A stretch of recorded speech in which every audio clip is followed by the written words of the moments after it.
সবাইকে আসসালামু আলাইকুম।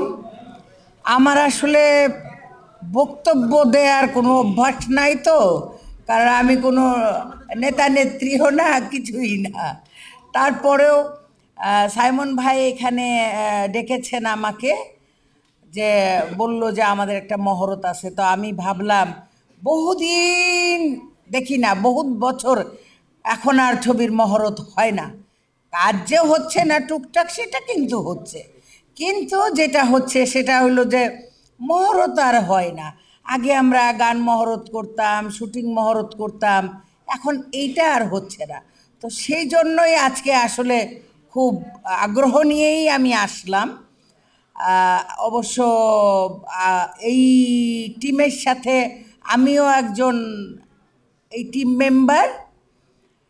তো আমাদের বউ সিনেমাটা নিয়ে আমি তেমন কী বা বলতে পারি বলেন, কারণ এত বড় বড় সব ডিরেক্টর, 10-12 জন ডিরেক্টর মিলে কাজ করছেন একসাথে। আবার আমাদের তায়েব ভাই হিরো, উনিও এই ছবির সঙ্গে কাজ করছেন। তায়েব ভাইয়ের সাথে আমার, তায়েব ভাইয়ের শুরুর জীবন থেকেই আমরা একসাথে নাটকে অভিনয় করেছি, সিনেমাতে কখনো কাজ করা হয়নি। আর ববি যে আমাদের নায়িকা, ববির সাথে আমার কখনোই কাজ করা হয় নাই। তো আমি ওইটাও একটা ইন্টারেস্ট ছিল যে ওকে একটু সামনাসামনি দেখে আসি। আমি একদিন ববিকে দেখেছিলাম। তো নতুন যারা এসছে এখন তো আর আমাদের পুরনোদের কেউ সেভাবে করে ডাকে না, বা আমাদের চরিত্রগুলি এখন আর নাই। সেই কারণে মনে করেন যে আমি অনেকটা ইন্টারেস্টেড হয়েই আসলাম, যে যাই, ববি মেয়েটার সাথেও পরিচয় হলো। কারণ যারা এসছে নতুন, এর আগ পর্যন্ত সবার সাথেই আমার পরিচয় আছে এবং একসঙ্গে কাজ করা আছে। তো এই জন্যেই ভাবলাম যে যাই, তাইব ভাই তো আছেই, পুরনো মানুষ, আর যারা আসবেন তারা তো আছেই।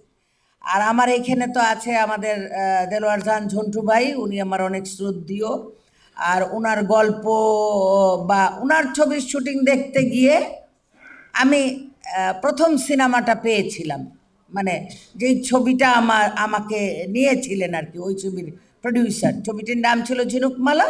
ঝন্টু ভাইরা শুটিং করছিলেন সাভারে, আমি গিয়েছিলাম। ওখানে গিয়ে ধরেন তারপরে এই ওখানকার প্রডিউসার আমাকে তখন আগুন পানি সিনেমার জন্য আমাকে কাস্ট করেন, এবং পরে আমাকে সাইনিং দেন, এবং আমার সিনেমা জীবন শুরু হয়। আর সিনেমায় আসার ব্যাপারটা তো অন্য, এটা অন্যরকম গল্প। তারপরে আরও যারা আছেন আমার সিনিয়র পার্সন, আপনাদের সবাইকে অনেক অনেক শ্রদ্ধা এবং অনেক অনেক শুভেচ্ছা।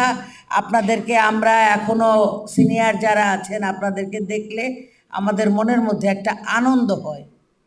আমাদের মনের মধ্যে আনন্দ হয় এই জন্য যে আমরা এখনও আপনাদেরকে দেখতে পাচ্ছি চোখে, বা কাছে, আপনাদের কাছে আসলে আমরা মনে করি যে আপনাদের সঙ্গে কাজ করতে পারলে আমরা কিছু একটা শিখতে পারবো।